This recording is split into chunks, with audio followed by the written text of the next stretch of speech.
Saludos oyentes de radio, gracias por escucharnos en la noche de este viernes 24 de enero del año 2025.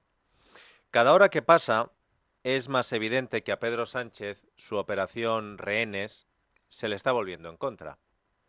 Un día después de que la Moncloa decidiera poner en marcha esa estrategia para retorcer y manipular la derrota parlamentaria del miércoles en el Congreso de los Diputados, el resultado, al menos en mi opinión, es ese. Y para sostener mi opinión, les voy a poner argumentos, creo, sólidos encima de la mesa. Por ejemplo, ni la prensa afín le compra ya el argumentario a Pedro Sánchez.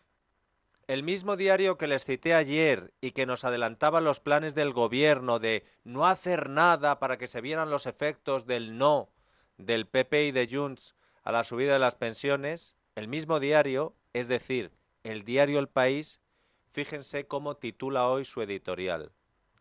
Política primero, relato después.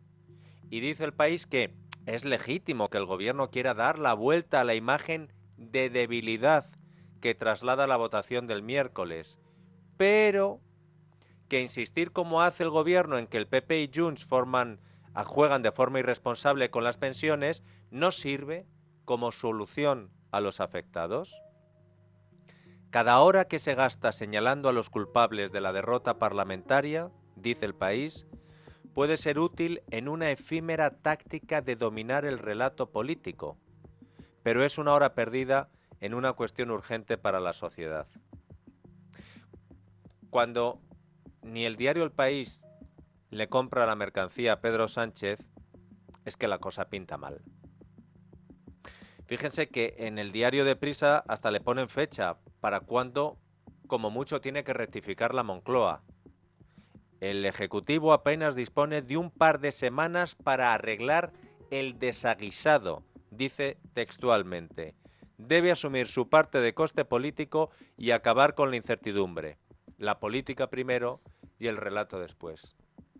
Ojo, diario El País, porque no hay nada que le siente peor a Pedro Sánchez que hasta sus suyos les lean la cartilla.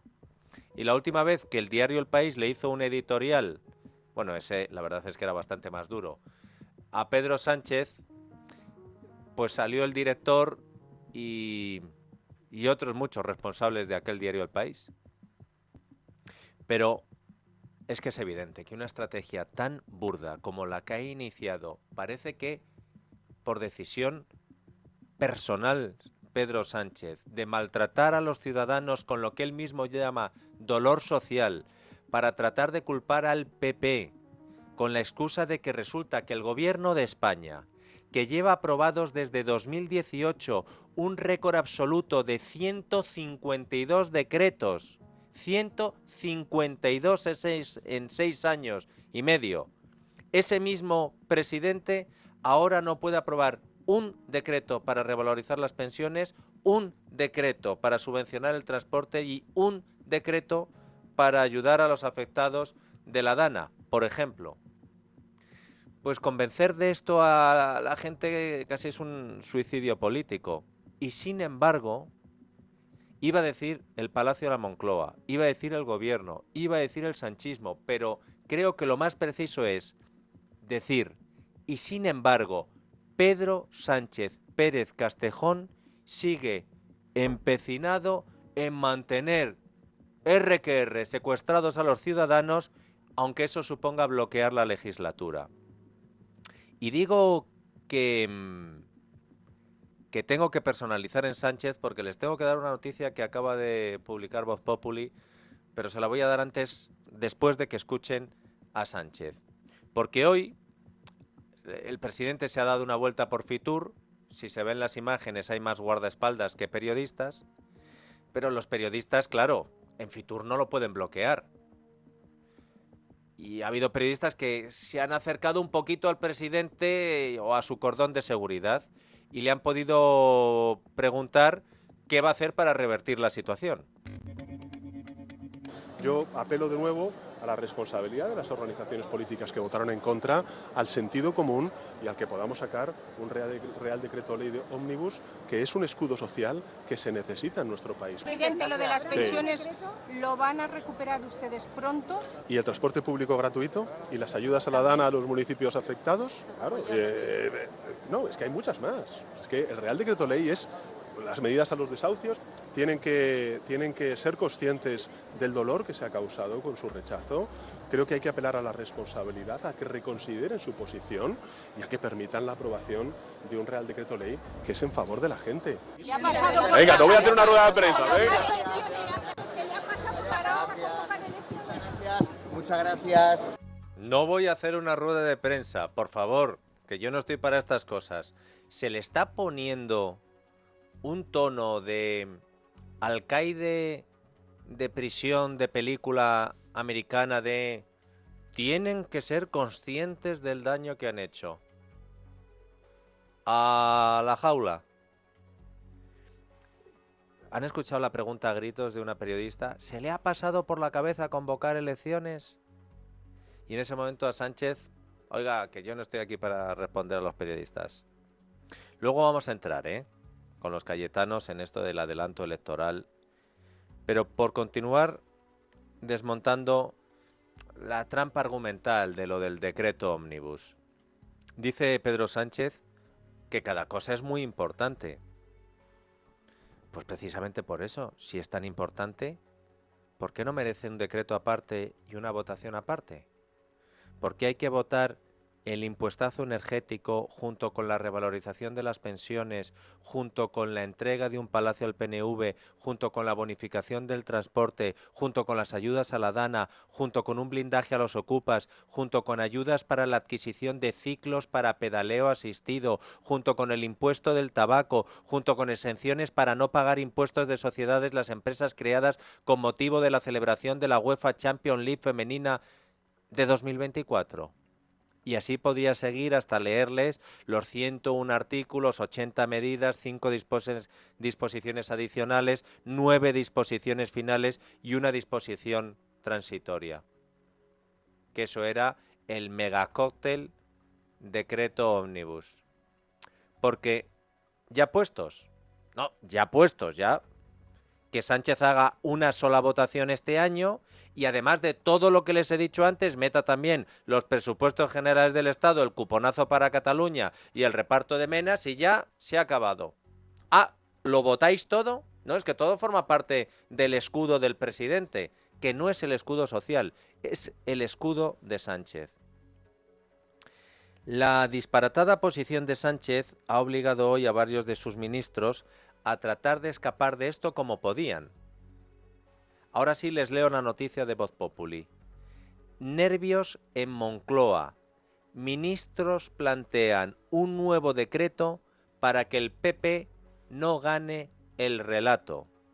Sánchez y algunos de sus ministros discrepan en si mantener un decreto idéntico, estos son lentejas, o facilitar la aprobación de las medidas troceando el decreto ómnibus rechazado.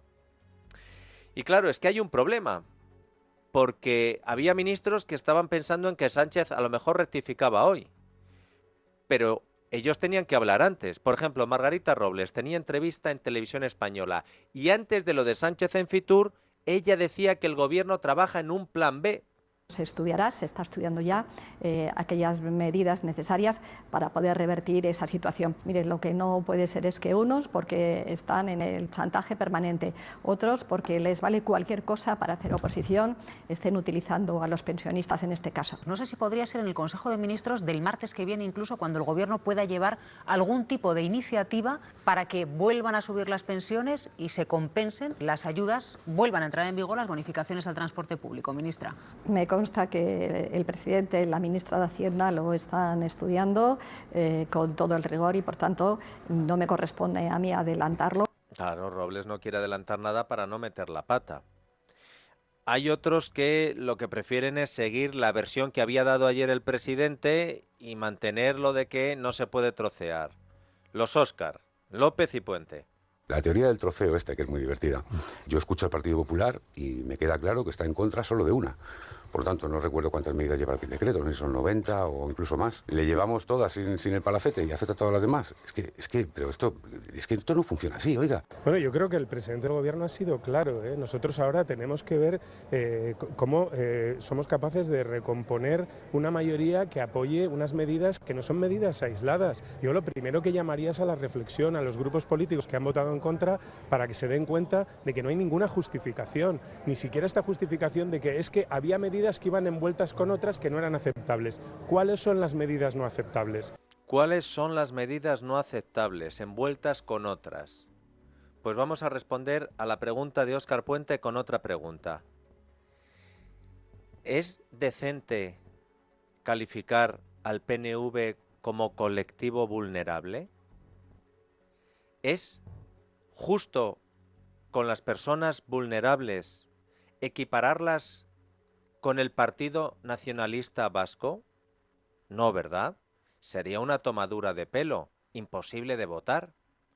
Pues si uno se lee el decreto ómnibus, son 140 páginas, se te quedan las pestañas desgastadas, pero hay que hacerlo, encuentras que el capítulo 3 del Real Decreto se llama Otras medidas de apoyo a colectivos vulnerables. Y en este capítulo aparece la concesión de ayudas a los MENAs de Ceuta, que se garanticen los suministros a grupos de personas vulnerables y el traspaso de un palacete en París al Partido Nacionalista Vasco. ¿Aitor Esteban vulnerable? ¿Ortúzar vulnerable? Solo por eso, en mi opinión, ya estaría justificado el votar en contra. Pero hay mucho más. ¿Es justificable colar de matute en el mismo decreto la disminución de los recursos de la financiación de las comunidades autónomas? Porque también va. Más ejemplos. Entre las medidas que también han tratado de colar, además de las que han llamado mucho la atención a favor de los ocupas, impuestazos y demás, estaba también la modificación de la Ley de Creación de la Comisión Nacional de los Mercados y la Competencia, la CNMC, y la Ley de Servicios de la Sociedad de la Información. Según la letra pequeña, a la CNMC se le dotaba de una Dirección de Servicios Digitales con más recursos para la contratación de personal. Y además se le otorgaba la capacidad de inspección y sanción sobre operadores establecidos en España a los que se les iba a exigir acceso a datos y algoritmos y recomendación de contenidos. ¡Ojo! ¿Recuerdan cuando el gobierno dijo que iban a decidir qué era un medio de comunicación y qué no era un medio? Y que se montó la Mundial y que dijeron, bueno, sí, pero no os preocupéis porque no lo va a hacer un organismo del gobierno, lo va a hacer la CNMC. Pues es esto. La CNMC, que tiene que acabar con lo que el gobierno entienda por tabloides digitales, venía en este decreto ómnibus, darle más pasta y darle poder para poder sancionar y recomendar contenidos a operadores de la sociedad de la información. ¿Le suena? Sí, a mí me suena a que era un paso fundamental en la Operación Matilde, en la Operación Censura de Medios. Hubo un tiempo que habría dado igual que esta tomadura de pelo del decreto ómnibus la votaran en contra del PP y Vox, porque habría salido los miembros de la coalición Frankenstein al rescate de Sánchez y se lo habrían votado a cambio de un indulto, una amnistía. Pero resulta que al monstruo se le están empezando a saltar las costuras y a Frankenstein le han saltado pues en esta semana 16 o 17 puntos de las cicatrices que todavía no están bien cerradas. Si vemos que hay nervios en Moncloa, ¿cómo están los socios de Sánchez, Esmeralda? Pues Dieter, divididos. Por un lado, Puigdemont, que exige un decreto solo para pensiones y ayudas al transporte o nada, y por el otro, Sumar, Podemos y Bildu, que quieren repetir el ómnibus, todo revuelto en el mismo paquete, o amenazan con dejarles sin su apoyo, y luego Esquerra, que pide no tocar nada, pero que también estaría dispuesto a votaciones por separados y de esa forma dañan a Junts, porque dicen que podrían quedar retratados en algunas medidas. Así que ante tal panorama, en lo que está cada socio es en ver quién ejerce más presión sobre Pedro Sánchez. Por ejemplo, los de Junts dicen que como sus 7 votos son realmente los imprescindibles para el gobierno, que ellos dan por descontado que el gobierno va a recular y que va a acabar troceando ese decreto. Y de momento, Santos Cerdán hoy lo que ha confirmado es que ya se han retomado las negociaciones con ellos, con los de Puigdemont. Pero luego los proetarras no quieren ser menos y han sacado un comunicado para decir que en ese decreto coctelera no sobra nada y que no se toque ninguna medida, porque como se haga, que no cuenten con sus 6 votos. Podemos, por su parte, ya le dijo anoche a Sánchez que como ceda al chantaje de Junts, que ellos le dan la espalda. Y hasta Sumar, esta mañana, ha querido que se sepa que está harta de esperar y el ministro, Ernest Urtasun, ha dicho en Radio Nacional que Sánchez no puede manosear las medidas que contenía este decreto trampa. Lo único que une a Esquerra, a Bildu, Podemos y Sumar es el rechazo a la forma en la que Sánchez se vende a Puigdemont. ¿Por qué? Porque empiezan a notar, Dieter, que a ellos también les está pasando factura seguir apoyando a este gobierno. Cuenta hoy el Confidencial que, abro comillas, los grupos aliados son conscientes de que asumen parte del desgaste por el espectáculo que ofrece este ejecutivo en precario. Y dicen sobre Junts que están locos, sus formas nos asquean, todo esto textual, no hay quien les aguante y que son unos impresentables. Claro. Yo creo que en el sanchismo contaban con que el Partido Popular le votara el decreto Omnibus porque no se iba a atrever a votar en contra de lo de las pensiones, el abono y demás, porque se lo iban a echar en cara. Pero resulta que esta vez el Partido Popular se ha mantenido firme y ha dicho, esta tomadura de pelo conmigo no. Y el PP primero votó en contra del decreto trampa, ayer suspendió cualquier conversación con el gobierno tanto en el Congreso como en el Senado y hoy ha anunciado una campaña de recogida de firmas para devolver la presión al gobierno. Han recurrido en el PP a la plataforma change.org para hacer esa recogida de firmas online y también lo van a hacer en la calle para obligar a Pedro Sánchez a llevar a un Consejo de Ministros extraordinario las ayudas a los afectados por la DANA, la subida de las pensiones y las ayudas al transporte público. De modo que los socios empiezan a ver que a lo mejor lo de ir en el mismo bando que Puigdemont les está haciendo daño. Puigdemont que le recuerda que no tiene mayoría y que está atado a sus exigencias. La oposición, el PP, que empieza a movilizarse en la calle y los suyos que, Dieter, también comienzan a decir que la única salida a lo mejor podría ser la de adelantar elecciones. Claro, ojo a este asunto porque les he dicho que luego con los cayetanos vamos a hablar de lo del adelanto electoral. Pero lo que no pensaba Sánchez es que después de lo del Congreso la gente estuviera por lo del adelanto electoral y no por lo de qué malo es el PP. Y por eso él insistía en, no, qué malo es el PP. Ya te dicen, pero pregunta, ¿no he oído antes que le pregunta a la periodista, ¿se le ha pasado por la cabeza adelantar elecciones? Y esto de adelanto electoral está ahora mismo en las portadas. Libertad Digital. Sánchez descarta el adelanto electoral y amenaza con mantener el chantaje al PP y Junts a costa de los periodistas. Voz Populi. Sectores del PSOE sugieren a Sánchez convocar elecciones y agitar la calle contra el PP. La Razón. Cargos del PSOE ven al gobierno en un callejón sin salida. Miren, unos les dicen a Sánchez, debería plantarte y declarar que estás ya hasta aquí. Y que, ojo, que no podemos desarrollar nuestro programa y que, dicen, lo que conseguimos llevar a la votación con nuestro ADN decae. ADN sanchista, es verdad que lo de hacer trampas está en el ADN. Y en La Razón, por ejemplo, la parálisis es total. Empezamos a ver que no podemos gobernar porque mantener en el poder no equivale a gobernar. Todo esto son textuales de socialistas. Uno más. Estamos en un callejón sin salida. Claro, ahora hablaremos del callejón sin salida, pero súmenle que llevamos 20 minutos de programa. Fíjense en qué situación está el gobierno y no hemos hablado del sobre con la información sensible que afecta a Pedro Sánchez. No hemos hablado de la mujer de Pedro Sánchez, no hemos hablado del hermano de Pedro Sánchez, no hemos hablado del fiscal de Pedro Sánchez, no hemos hablado de los teléfonos móviles del sanchismo, no hemos hablado de Ábalos, de Koldo, de Aldama, de Ángel Víctor Torres, de Rivera, de Armengol, de Santos Cerdán, del jefe de gabinete de Montero. Súmenle a todo lo anterior esto que les acabo de decir.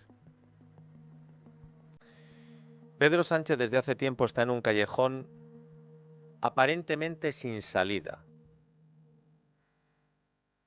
Pero como en la película del golpe, si te encuentras atrapado en un callejón sin salida, ¿qué es lo que debes hacer? Mira al suelo, que siempre puede haber una alcantarilla por la que huir, aunque esto suponga que te manches con la cloaca. Que nadie dé por acabado a Sánchez, porque si hay un experto en escapismo tóxico, ese es nuestro presidente.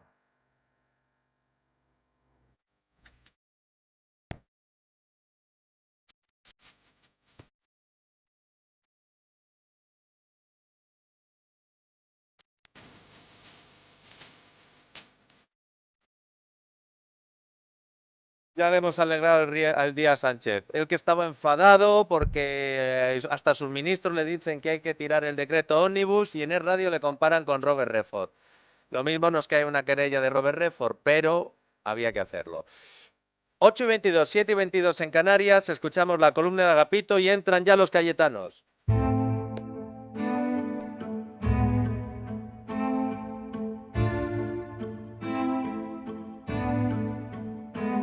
Pido la paz y la palabra. Ha salido un nuevo libro sobre la historia del periódico El Debate. Me alegro. Aún no lo he leído, pero siempre es bueno una nueva voz para descifrar un enigma. ¿Por qué fracasó el diario fundado por don Ángel Herrera Oria? ¿Por qué la sociedad española le dio la espalda a un proyecto tan limpio? ¿Por qué España no aceptó a comprender el tiempo moderno al lado del tiempo cristiano? ¿Por qué es tan reacia nuestra sociedad al cristianismo paulino? A saber, que el cristiano quiere ser juzgado antes por ser ciudadano, un buen ciudadano, que por cristiano.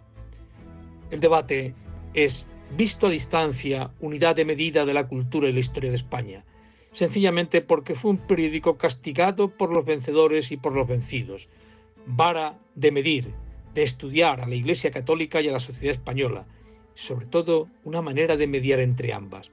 Fue el periódico representativo de la Iglesia, más de la corriente moderna que de la integrista, más del Vaticano que de España, pero fracasó.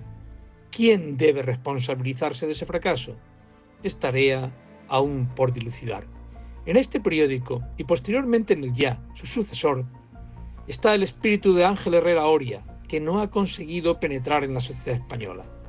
Sin embargo, quien no entienda ese fracaso, apenas entenderá nada de la historia de España, del siglo XX.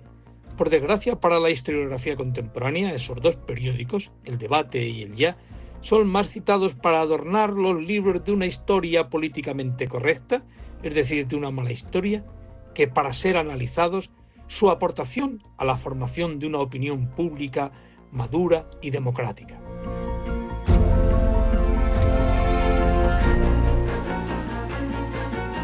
La noche de Dieter, con Dieter Brandau, en Es Radio.